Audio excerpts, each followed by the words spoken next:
My name is Jack Simpson. I'm currently a senior at SIU Automotive. Today we are doing a sensor location video on this car for our Automotive 240 class.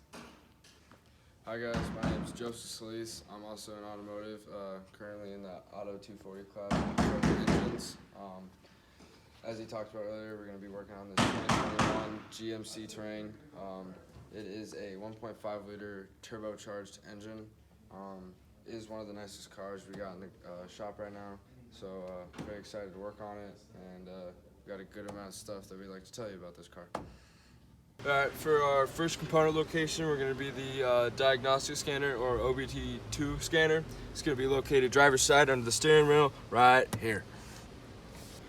Alright, next we have the O2 sensors, which our first one is going to be located here, just before or just after the turbo. And the second one is going to be located after the turbo on the down tube, which is kind of hard to see. Okay, so the next component is going to be the engine coolant temperature sensor, which is going to be right underneath this vacuum booster and along this coolant hose, which is right here. It's kind of hard to see.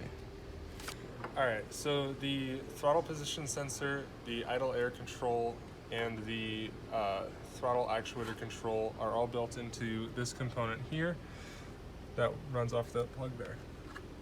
Alright, so the next component is going to be the intake air temperature sensor, which is going to be just to the left of the throttle body, right here. So next we have the mass airflow sensor. It is right here on top of the airbox. So the next component we're going to do is the camshaft positioning sensor. Intake side is going to be under this fuel rail, which is going to be located right here for intake. And then the exhaust one is going to be located right here. All right, next we have the crankshaft position sensor. It is going to be on the back side of the engine. It is going to be below the starter, which you can't see it without removing a bunch of components. Guys, for the fuel pump, it is unable to clearly see, but right above this big black thing, which is the gas tank, the fuel pump is included in top of the gas tank. So if you were to drop the gas tank, you'd be able to see the top of the fuel pump on top of the gas tank. Alright, so the NOx sensor on this vehicle is going to be located on the back side of the engine, directly below the intake manifold.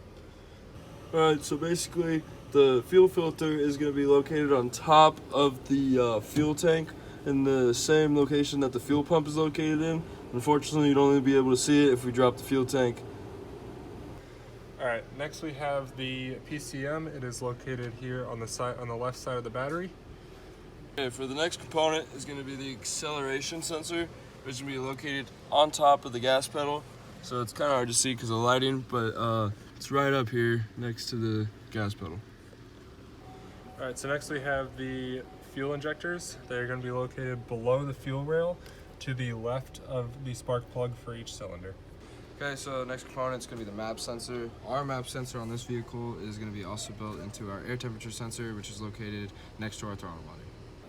Next on this engine, we do not have an EGR valve because in this engine we have variable valve timing, which will allow the exhaust gases to recirculate back into the intake.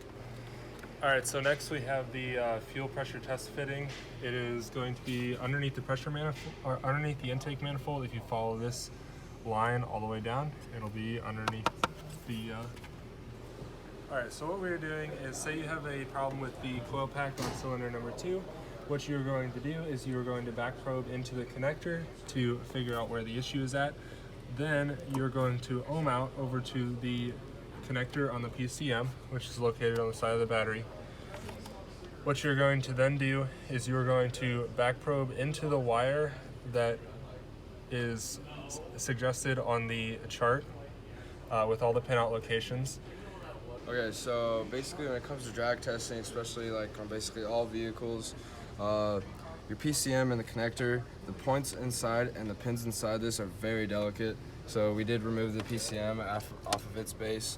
And as far as like back probing go, you're gonna really wanna do that because that's the safest way to do it without damaging anything. But if you do take the connector off and take this plastic front panel off, you'll then see all the pins and the female side connectors for all the wires for basically the whole vehicle. They are very small, very delicate, so as far as sticking big leads from a multimeter in here or other big pins, you could possibly damage stuff or knock stuff over, so it's touching another female connector, which could down the road lead to messing more stuff up on the vehicle. So this kind of just gives you a really good aspect or view on how delicate and how careful you really have to be in order to not mess other things up when you're trying to fix something.